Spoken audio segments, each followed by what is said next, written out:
जय बाबूंकर कथा शुणुली जे से कहते जिते बीजेपी दल हिसेल मारवा बीजेडी दल सरीजा इटा गोटे प्रकार एत फुटानी कथा गर्व कथा अहंकारिया कथा नाई कहवाटा भल है।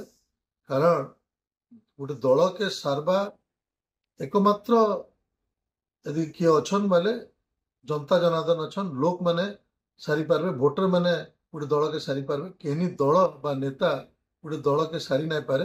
एवं मुई तांको निजे मन पके दवा लगी चाहूचे जे जेतेले 2009 रे गोटे समय थिला तांकर 6टा विधायक थिले एवं 13% भोट थिला आ सेते बेले तो माने ओडिसा रे तृतीय स्थान रे थिले कांग्रेस पछरे भी थिले।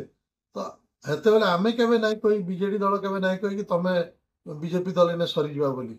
तो आज सरकार अछन काली फेर सरकार रहबे किछि गारंटी नै न इने लोक ही निर्धारित करसन कि आगे जीवा कार दल रहबा कार दल नै रहे। जदि आपनको आम भिडियोटी भल लागिला तेबे आम चैनल को लाइक शेयर और सब्सक्राइब करबा को जमा भी भूलंतु नहीं।